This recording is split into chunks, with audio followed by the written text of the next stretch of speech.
This is Rock Bottom with Ryan. No sugarcoating, no filters. The pain, the chaos, the truth. No bullshit. Just recovery. On today's episode, we're having a conversation that's not easy, but it's deeply important. We're talking about abuse, addiction, and recovery from two very different perspectives. Rebeka is a survivor of an abusive relationship and a recovering drug addict who has turned her pain into purpose by helping others find healing in sobriety. Rachel is on the other side of that experience. She was the abuser in her relationship while battling alcoholism. But through recovery and hard work, she's learned to face her anger, change her patterns, and now helps others walking the path of sobriety. This conversation is about honesty, accountability, and the hope that people can change. Whether you've been harmed or you've caused harm, our goal is not to point fingers, but to shed light on both sides of abuse and how recovery can create healing, growth, and redemption. Let's get into it.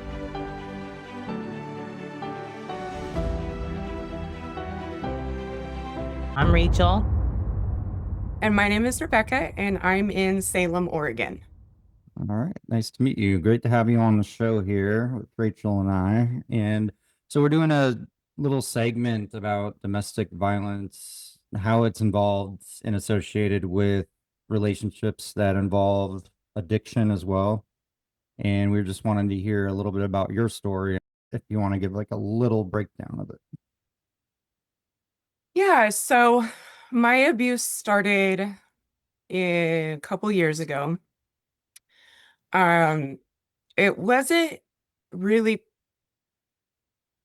on the forefront. It didn't come up right away. I didn't know it was going to end up being abusive. It was a lot of charm. It was a lot of manipulation. It was a lot of, being false. And after our son passed away, we kind of started drifting apart, and I noticed that he was going out more, being gone a lot, not communicating anything with me. Just there was this wall that was up. Later, I found out that that was the start of his meth use. And I had been clean 19 years at this point. So I was pretty proud of it. And when I found out, confronted him with it, he finally came clean and asked if I wanted to do it too. And I thought, well, it's harmless, right? I've been clean 19 years. I know what I'm doing. And that wasn't true. I did not have it. It spiraled out of control. With that came the control, the abuse, the manipulation. That is when that all started. And it ended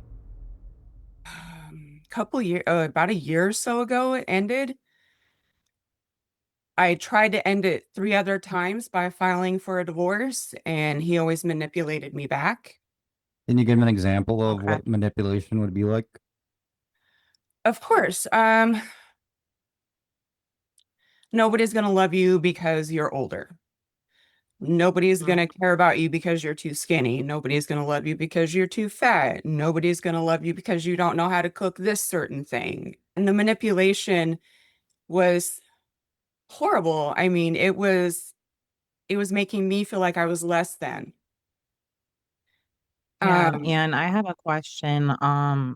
How did being a woman affect how people responded to you when you tried to speak out about what you were going through? Did you ever reach out to anybody?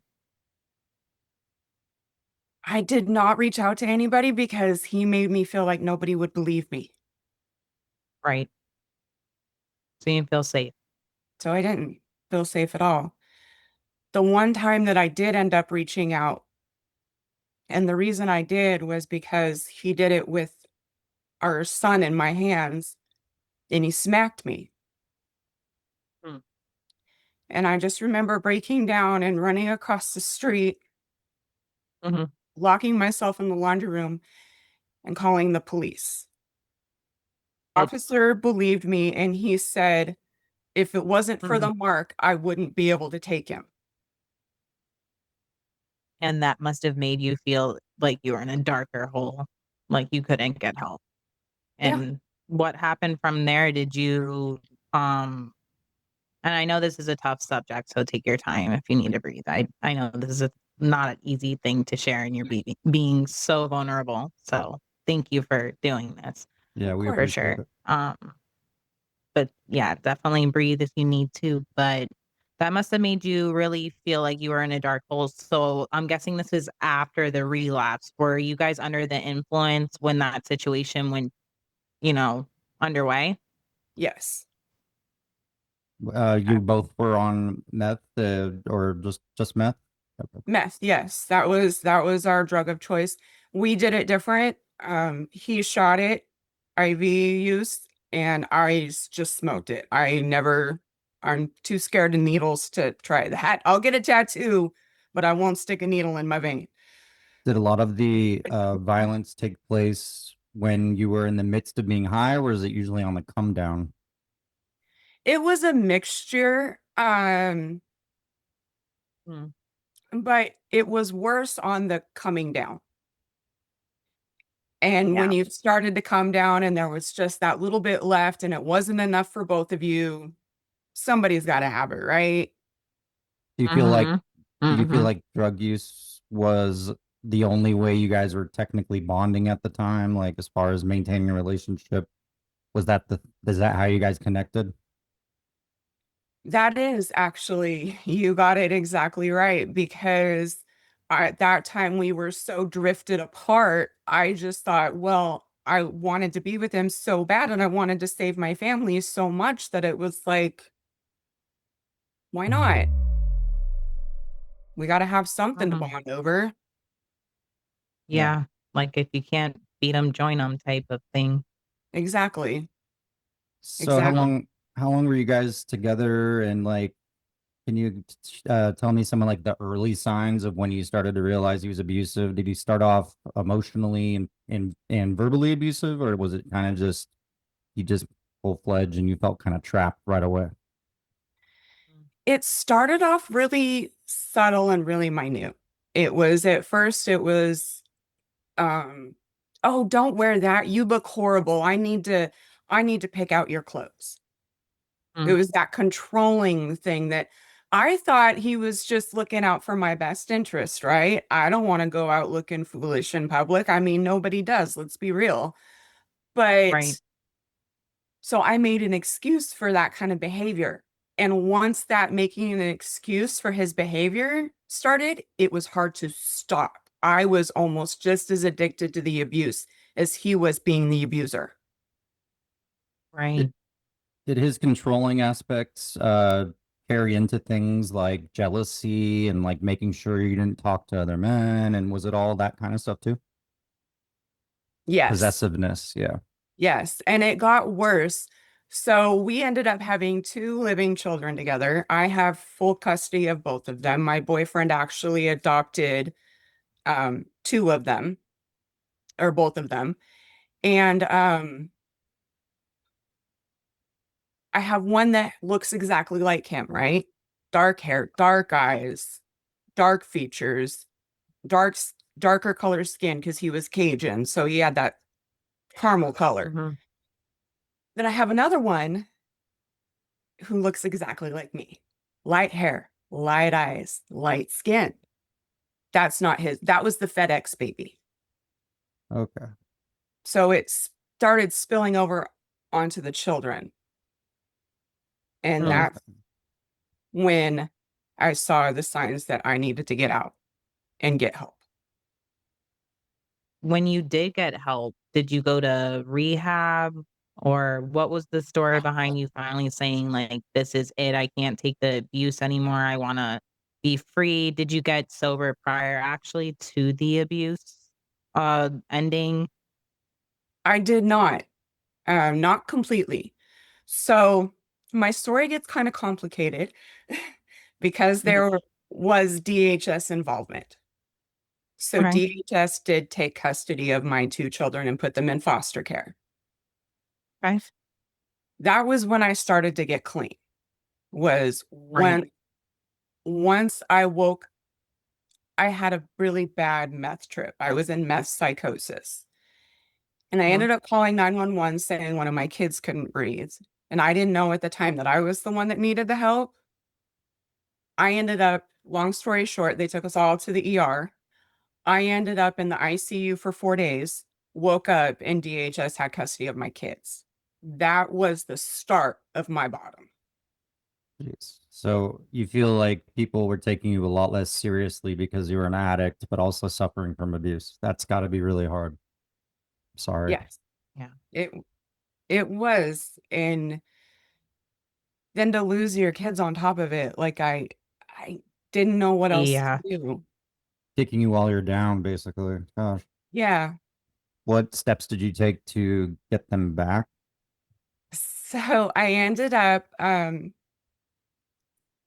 going to, there's a place here called St. Joseph's, and it's kind of like rehab, but not rehab. It's for women, families who are homeless. It's kind of like a shelter, but more intense. There's rules, there's Okay. programs, there's things you have to do, right? So I ended up there.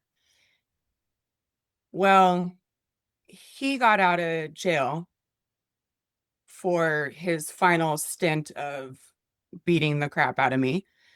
Um, and convinced me that I needed to leave and I needed to go spend a weekend with him. And I did that. And of course, I got kicked out. Then I went to a sober living house and I was doing really good there. I had almost 6 months clean and he convinced me to go out. So I So go he out. was like your kryptonite. He was a kryptonite. I go out and I relapse. So Mhm. then I got kicked out of that sober living house. Does he want to control over you again, I assume? Yes, he wanted to know where I was all the time. He had me on, have you guys ever heard of Life 360? I've Yeah. heard of it. Okay. Yeah. He had me on that app. Mm. So Jeez. he knew everywhere I was. Wow. Yeah. Wow. No freedom. No freedom. No, no. Wow. And so I lost my kids for a third time back to DHS because each time I had just gotten the boys back. And then I get kicked out. And so DHS takes the boys again. And then I get kicked out. So DHS takes the boys again. I made a chance phone call and I have been living with a very awesome people. Um, I have my boys back. My DHS case was closed. I have a little over 2.5 years clean. And I now work for Morrison Child and Family Services, and I help people find resources to get clean, stay clean. We have child welfare contract that helps you navigate your DHS case and get your kids back home or support you with adoption or guardianship, whatever that looks like to the parent. And That's so awesome. I'm free. It's Yes, amazing. you are. Do you mind just backtracking a little? What were there some instances, specific instances where the abuse got to the point where you were legit scared for your life? Yes. S- were you ever hospitalized because of anything that took place and had No, to, okay. no. Um, I was too scared to go in because I didn't want to explain why I have handprints around my neck. yeah, Right. Yeah, that yeah, makes Too sense. scared yeah. because what happens And when they leave? I'm sorry. Yeah, and then it's gonna happen again. And when he found out that you ever did he ever find out that you reached out for help? Yes. What ended up happening at that point in that moment? He ended up calling me names. Um, Mhm. he couldn't believe that I would get people involved in our relationship. Mhm. He Mhm. was upset because he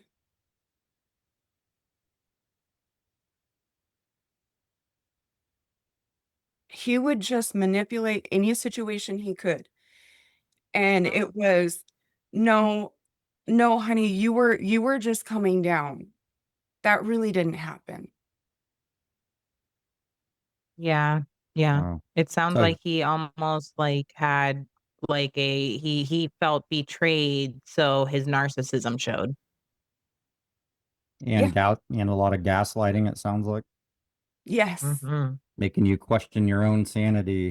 That's like one of the worst things when it comes to abuse is when you start to feel like, well, I'm not a victim anymore because they're manipulating me to think that they're the victim. Or it's I felt Mhm. sorry for him, and then he would also pull, I don't know if you guys have ever had experience with this, but he would also pull the suicide card when I would try and leave him.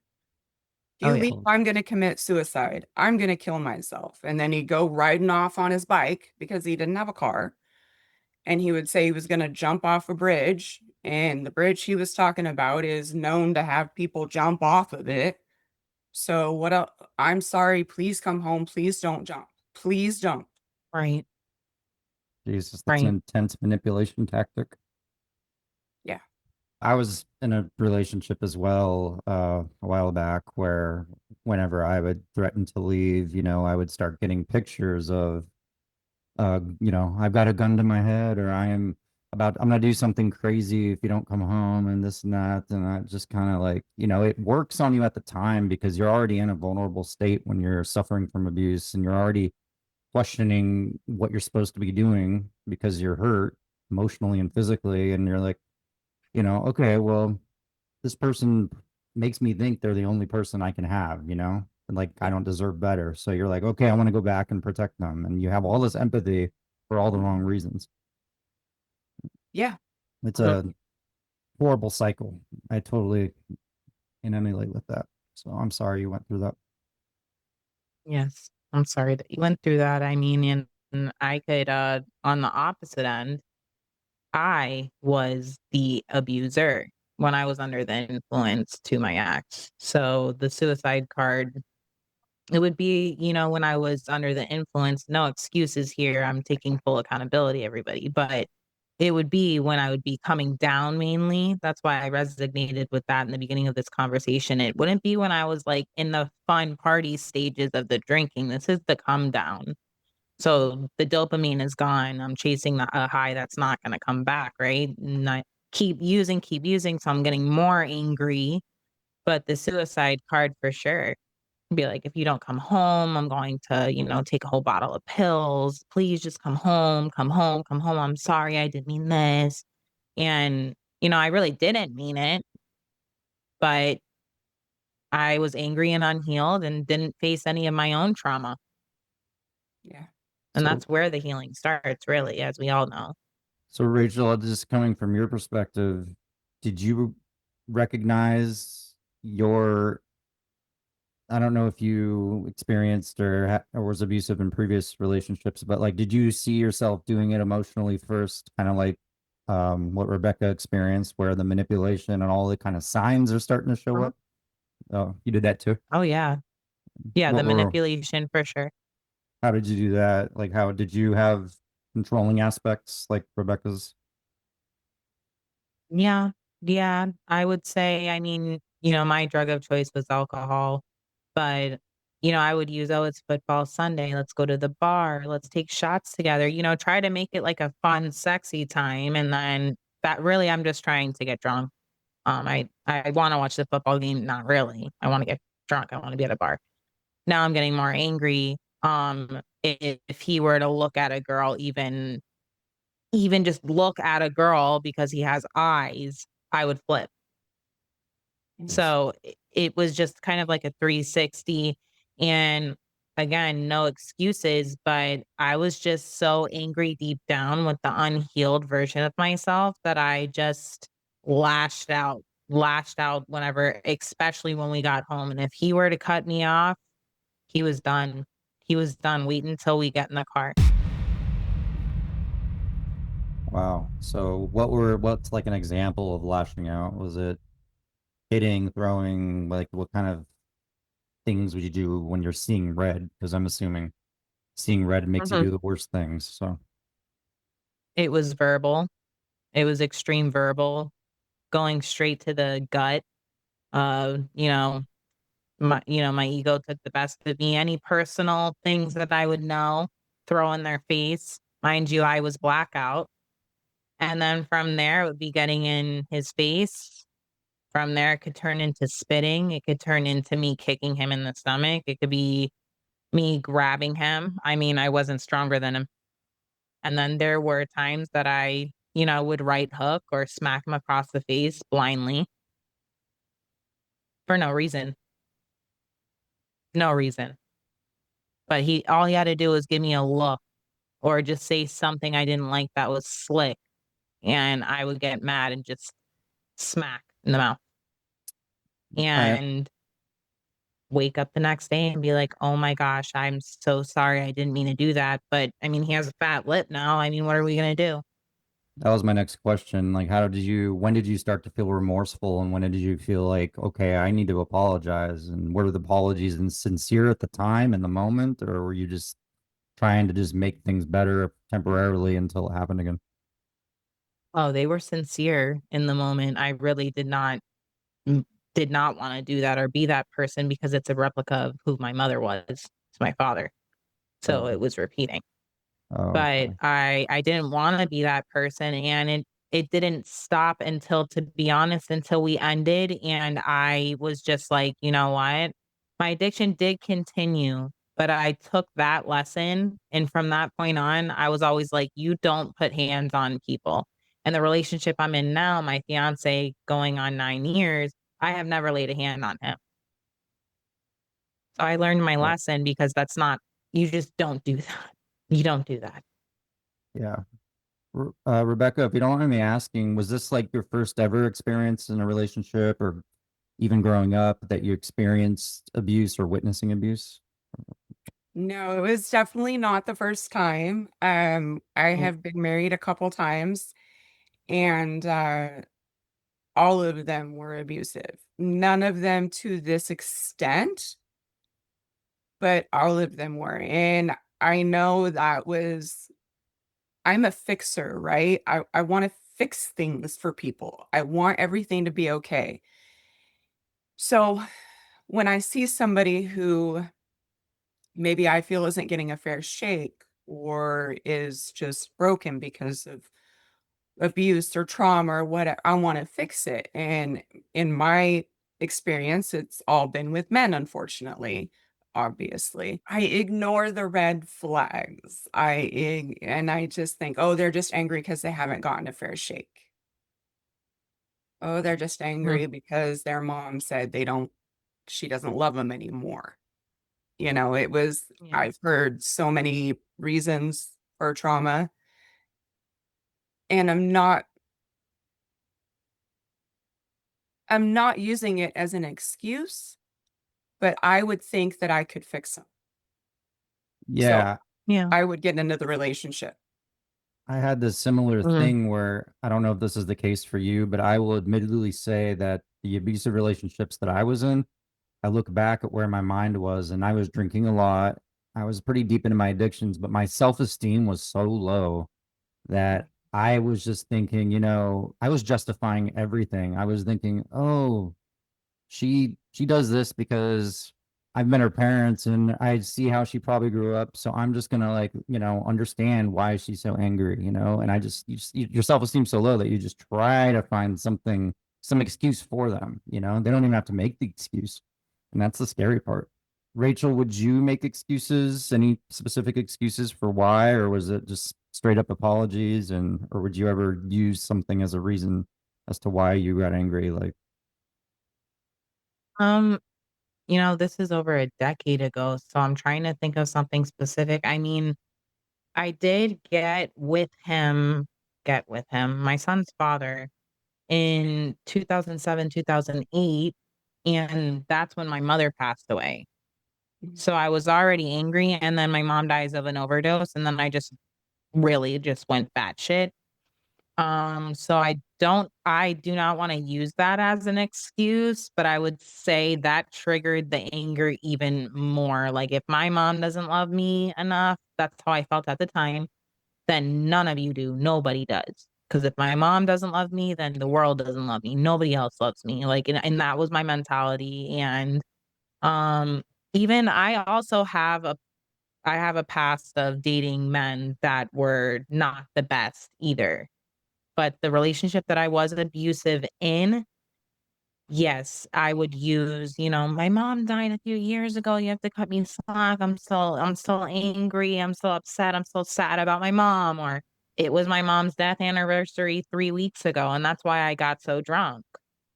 And he'd be like, okay, you're right. Like it was her death anniversary a month ago. And now that I look back at it, I'm like, it wasn't an excuse. No. It seems like a common thing where a lot of abusers do use trauma as a reason to justify being abusive. Rebecca, I think it goes the other way around sometimes as to why some people put themselves in abusive relationships. Did you suffer any traumas or things that made you want to fix people later on when you were younger? So I was adopted. I was placed with my family when I was 5, and I was adopted when I was 6. So I didn't know my biological family at all. I don't remember too much about before that period in my life. Um, and then it was just, I felt kind of broken a little bit myself, and and I never really knew why. And I wanted to heal myself so bad and couldn't, that I thought I could heal other people. Yeah. Wow. I thought if I can't help myself, maybe I can help somebody else. And I think a big part of that is my empathy I have for a lot of people, and it gets taken advantage of. And some And people can see you as a target, and that's kind of so those in turn turned into people that you'd get into relationships with. yeah, see, I think that he first figured out that he could play on my empathy before we even started dating, when we were just friends. He called me up on the phone and he said, I feel like I want to kill myself. And I said, oh my God, please don't. Are you okay? Do you need somebody? Do you need anything? What do you need? What can I do? He said, well, why don't you come over? And so I went over and I sat with him and we talked, and it seemed normal at the time. I didn't think anything of it. I just thought I was being there for somebody. But then he would use that against me later. And he would say, well, of course you're going to go sleep with somebody. You came over right when I called at the drop of a hat. I'm like, oh, Ah. okay. This is where we're going. It was things like that that he took and he twisted it to somehow make me look like I was less. So he had a way with manipulating his words into your mind, just shifting it. He was very good at that. Very good at that. And I mean, I didn't even when I moved in here, I was still talking to him. He was still manipulating me. Um, and the more that my friends said, what's wrong with you? Why are you doing that? This is what he's doing. They saw it and they were trying to warn me of it, right? And I didn't want to listen, and I didn't want to listen. Well, I filed for divorce again, 4th time. And he brought up the fact that he was going to use certain photos against me in the divorce. And that if I would back out of the divorce, he would erase these photos. They would be gone. So it was And that like was when I knew blackmailing he'd you. been, yeah, Wow. that's Mhm. exactly what it was. And that was when I knew it was a game to him. I was a game. And I filed for divorce anyway. Good for And I you. did sign those papers. Good. And it is done. And I no longer have contact with him. there a Awesome. legitimate restraining order? Yes, there is. Good. He's actually on probation for domestic violence and a whole slew of other charges.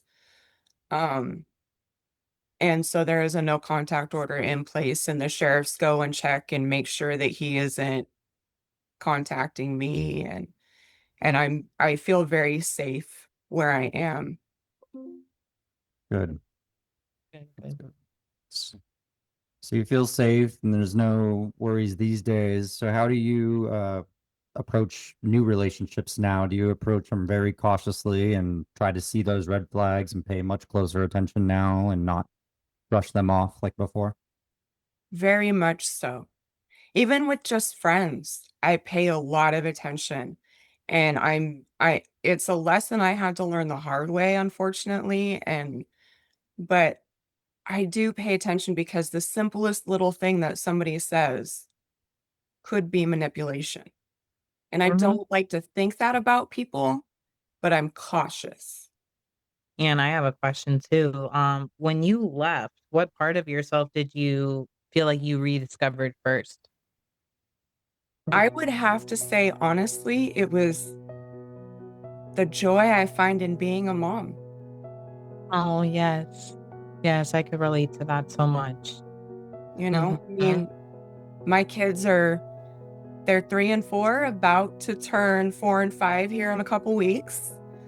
And they're going to school for the first time, and I'm sober and I get to go school shopping with them. I get to watch their Yep. faces light up as they get their little backpacks and just it's just so amazing being a mom. It's hard. It's so hard, but it's the Mhm. best, hardest job I'll ever love. That's amazing. So you were able That's to get sober and out of an abusive relationship simultaneously. So it's like a whole new life, basically. And I yeah. got DHS out of my life. Awesome. It's really hard getting out of those relationships, though. I mean, I would say, use the word stuck, trapped in one for a year, almost over a year. And it was nonstop. I never knew when I would be triggering that person. And there would be times where I would start to think, I'm scared to go alone in the car with this person now. Like, I don't know what's going to happen. And I don't know, I don't want to make a scene either, And Yeah. the last time I saw one of my exes, I had left her house and went to go stay at a friend's house, and she had tracked me down and came into the driveway. I tried to lock my car door. She opened it, started punching me repetitively. And the neighbors saw and called the police and handcuffed her and took her in. And that was, I think, the third time she had been arrested for DV on me. And I not once have I ever called the police because the last thing I ever thought of was trying to get police involved just because I never wanted them to Mhm. be anyways, because I always had my own issues with police with my drinking and stuff. So other people were witnessing it, thankfully, and I feel blessed for that. But that's the last time I've ever associated with her. But I still to this day don't always feel, I still have a little anxiety that she would just show up, and it still worries me. So it sounds like you don't have that worry, which is good. Well, I mean, I can't say that I don't totally have that worry. I mean, I have seen him a couple times, and I thank God I don't think he saw me because it was when I was driving and he was walking, or he was at a bus stop one time, and then another time he was on the corner down by my work. And so work got involved, and this was because this was before the divorce was final. So work got involved, and which is good. I'm glad that they did. They put in safety measures, and I got walked to my car, which was very amazing. But my job just surrounded me with love and acceptance and caring, and it was the first time in a long time that I had felt that, and I wasn't sure how to handle it. But Mhm. at first, I thought they were trying to be controlling, right? Because I can't walk to my car by myself now, you know? Yeah. But I saw them in a light that they were meaning to be in, and that was that they just cared. Yeah. Yeah, you needed Yep. to feel You were safe. getting support. Yeah, Mhm.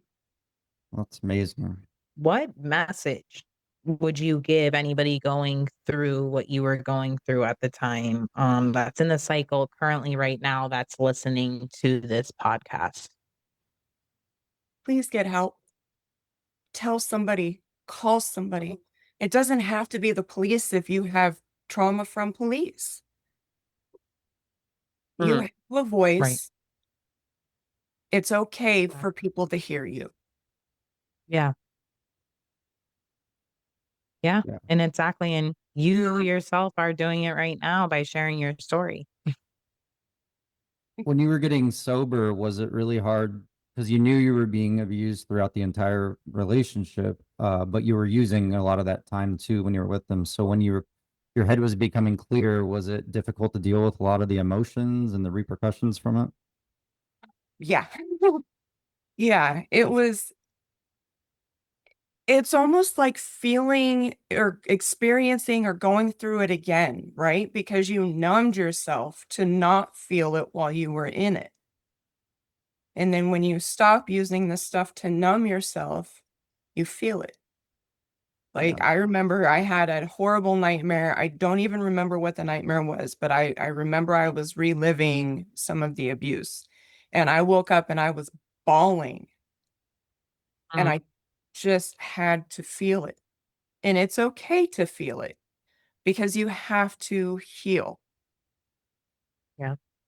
Exactly. I mean, me, when I quit drinking, I just knew when I went to treatment, still almost going through withdrawals and everything. And I was just knowing, oh my God, I have to face everything now that I've been numbing for 20 years, and I'm like, it was not easy. It was not easy. I mean, my little sister passed away of a fentanyl overdose about 4 years ago. And I just kind of drank my way through that. I didn't cry, no nothing. And then when I went to treatment, the first thing my counselor says is, write her a goodbye letter. And I was like, why are you doing this to me? It's just like, I got to deal with it now. But it worked though. It worked because now you can feel your emotions. And now that you're sober and clear minded, you probably are going to be able to make so many better judgments based on what you've learned from your past relationship. Yeah. So, what are the things you look for in new relationships now? And what are the things you Mhm. strictly avoid? I strictly avoid any any drug use. There's I don't even talk to two of my brothers because they're currently in their active addiction. And Mm. I don't even associate with yelling, arguments. I would rather just sit and talk something out. Mhm. Um, I pay very close attention to how people treat my kids. Yeah. Um, I pay extremely close attention to the words that are coming out of their mouth. I don't just take them at face value. I wait until they have enough proof of action to back up said words. Can you give an example? Yeah. Yeah, like if you tell me, I really care about you. Okay, that's great. Show me. Give me Mm. that text that says, hey, have you eaten today? Hey, did you get home from work okay? Hey, did you get to work okay? I don't Checking have on to you. track where you're at, and I don't, but just check on me. Make sure I'm chill because you know what? Sometimes I'm not. Sometimes I need Yeah. that reminder. Oh, yeah, shoot, I probably should eat a banana. Yeah, we need Yeah. validation and security in our Yeah. relationships. Mhm. But there's Oh, then controlling to where it's like, you can't eat that. You have to eat that. oh, yeah, that's a big difference. Mm, Have you eaten today? Are Mhm. you doing okay? As opposed to, you need to do this. That's yeah. just Oh, yeah. unhealthy. Yeah. Rachel, what's one of the ways that you've uh, work to prove that you're not the same person as far as how you react to things with anger? Like, how do you show that you care and that you have more empathy towards who you Mm. were expressing abuse towards? Well, with my current relationship, I haven't been abusive or physically abusive. When I was drinking, I was verbally abusive when he would try to take away the alcohol. But how do I go about that now? I do not only go to therapy, I do EMDR. I'm very open about that because that helps with PTSD. It's when you basically when it's not hypnosis, but it's led by a therapist and you tap into your trauma. You go back to the moment. So for me, there's some just a synopsis, quick thing. A moment when I used to go into a closet when I was about 6 years old and I would rock back and forth and cry for my mother who was not around because she was an addict in Boston. So I had to go back to that moment, how I felt, and tap into that and then work up until where I am today. So doing EMDR it's very, very mentally exhausting, but that has helped me. But I also am heavily into working out. I had to find out what type of working out I like because I don't just use it for fitness and weight loss and health. I do use it to help my mood. I do get irritable naturally. So pumping iron and lifting weights is what I actually enjoy doing and it helps me. It helps me and I don't lash out. I don't Sobriety has helped me so much when it comes to that. I don't lash out. I rather just wait until I'm more calm and breathe and kind of isolate for even if it's for half an hour, just breathe and then be like, look, this is what upset me and this is what you did that hurt my feelings. Can we talk this out, please? I don't react anywhere near how I even used to. It's almost like it was a different person. Yeah, so you process things now before you react, which is good. Yeah. That's Yeah. good. Process. Definitely reflect and process and say, is this going to matter in 2, 3 weeks, 5 years? Is this going to matter, this argument? Rebecca, how do you approach life now? And like, I mean, because you're kind of have a combination of, oh, both of you do. We all do kind of have a combination of avoiding abuse and managing our how we process things. But how do you go into life now? With who do you surround yourself with? What kind of people? Now that you're sober, how do you stay sober? Like some healthy habits and stuff. So I didn't go to rehab. I just surround myself with people who are happy and healthy. I mean, we all have our bad days, but I don't look for brokenness. I see brokenness in people and I feel for them, but I don't try and fix it. Mm. I am working on fixing me right now, and I'm actually putting myself first. Self-preservation is so important. Exactly, exactly. And it's okay to be, I hate using the word, but selfish in our recoveries, like you're recovering from being a victim of abuse. And that is, simultaneously with being sober. I mean, that's really, really impressive. So, Yeah. Yeah. Yeah. Well, And if you don't love yourself, you can't love anybody else. If you're not able to take care of yourself, you're not going to be able to be loved properly because if you don't love yourself at all, n- how are you going to be loved back, you know? yeah. exactly. How do you notice your self-confidence improving and all your personal qualities, Rebecca? Like, is it all just sky high now compared to where you were a couple of years ago? I mean, if you uh, look back at that girl, at that Rebecca a while back, at your worst, addicted, going through all that, how do you compare? that girl was a hot mess, let me tell you. Um, but you know, like Rachel, I have therapy that I do once a week. Me and my son do it together, actually. He's in therapy as well. Um, I am proud of myself. I'm proud of who I am. I'm not ashamed. I'm not scared. I'm not meek. I'm not timid. I realize that I am a force. And I can either be this fierce force and help women, or I can just sit in a corner and cry, because those are my only two options. Sometimes I do sit in the corner and cry, but I always get back up. Yes. Do you consider love that. yourself an advocate for abuse victims now, on top of working with sober people? Do you spend time working with other abuse victims? Right now, I haven't had the pleasure of doing that. It is something I eventually would like to do. I am more in the community, working with addicted folks. We have an event here coming up. It's called Hands Across the Bridge, where we all hold, members of the community hold hands across the bridge, obviously to symbolize those that we've lost in addiction. And I and my children are going to that.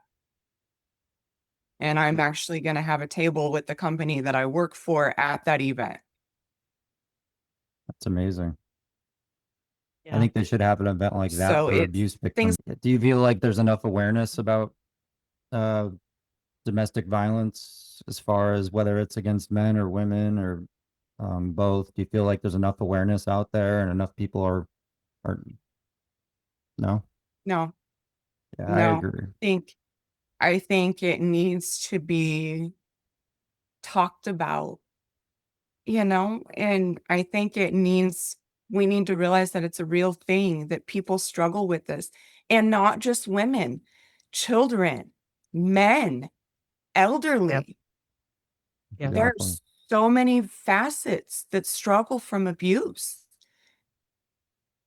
And Yeah. I'm all for abusers such as Rachel changing who she is, because she's not an abuser.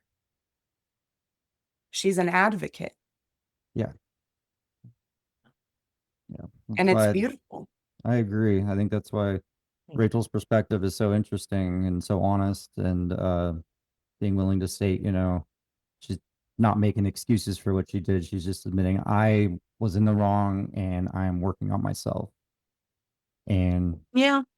victims have to do the exact same thing to crawl out of Yes. that hole. Yeah. Yes. Hey. Yeah. And to tell you what, there's like I said, I wasn't in healthy relationships in between all of this. I have been punched in the face by a man, but Yeah. let me tell you, I got in the wrong man's face. You get what I'm saying? So it shouldn't have happened, but that's kind of, in a sense, what I get. I mean, I thought I was hot shit, right? I'm getting in people's faces. Well, met my match. So that sucked.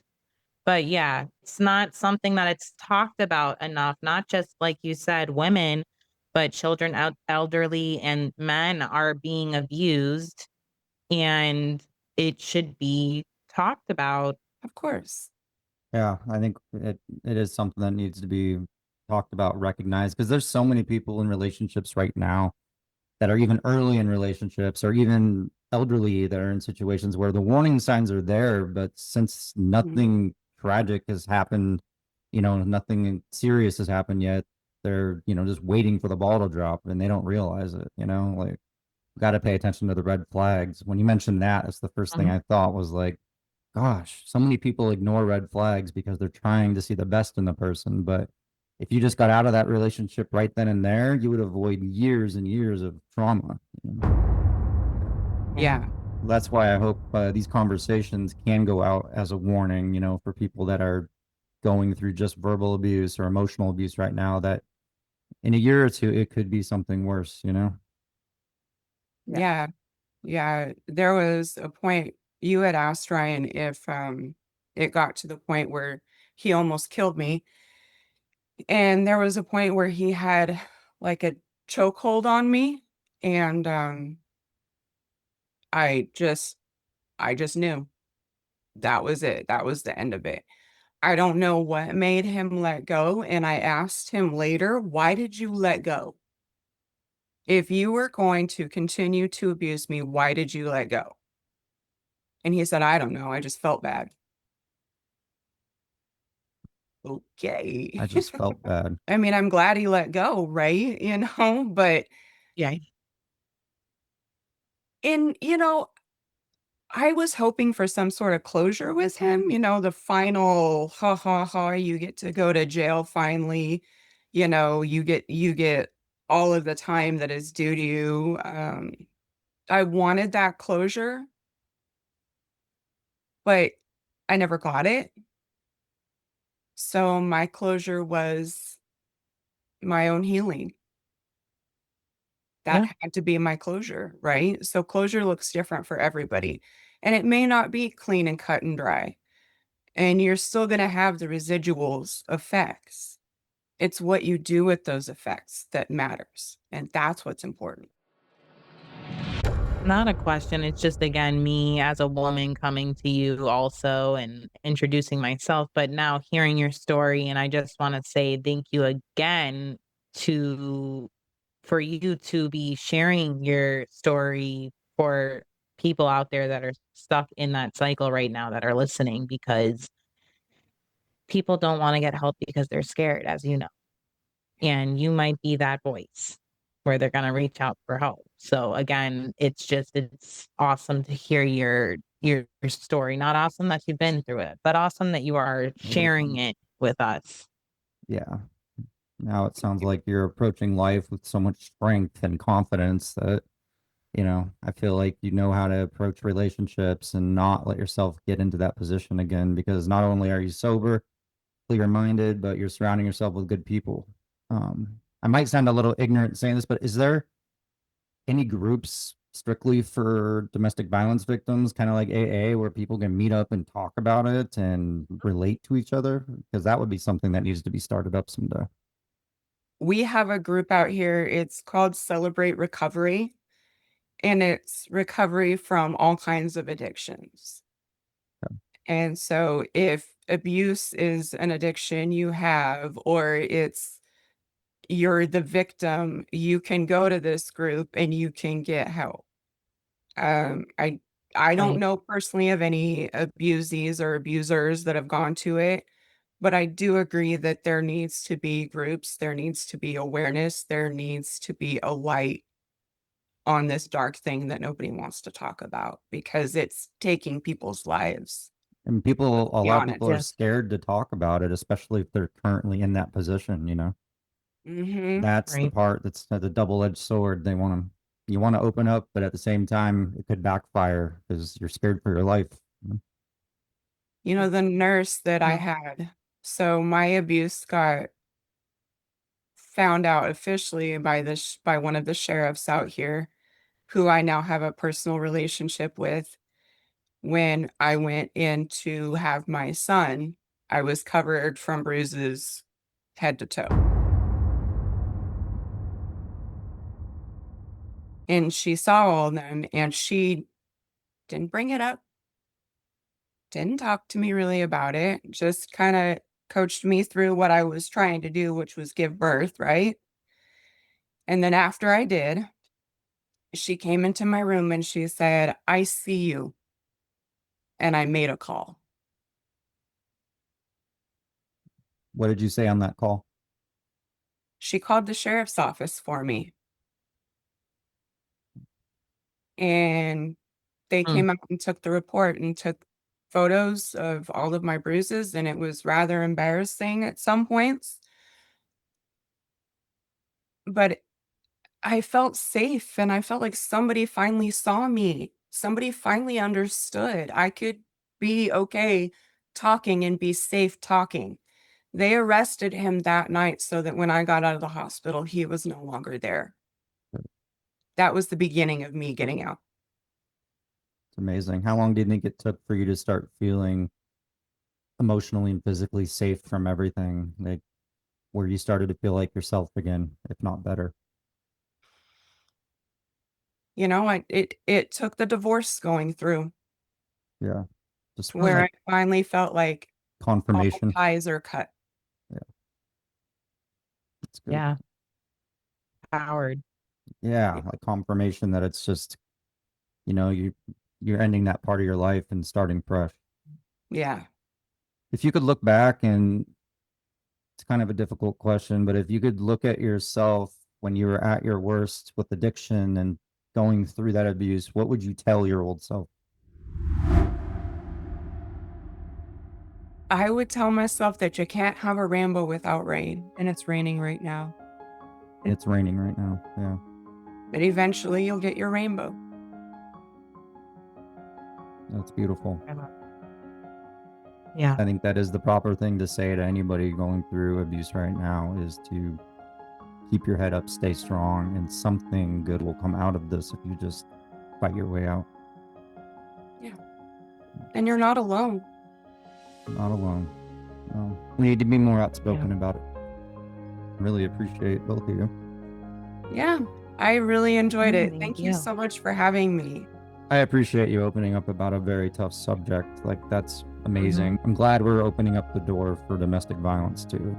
Well, thank you guys. It was an honor. Rock Bottom with Ryan. No bullshit, just recovery.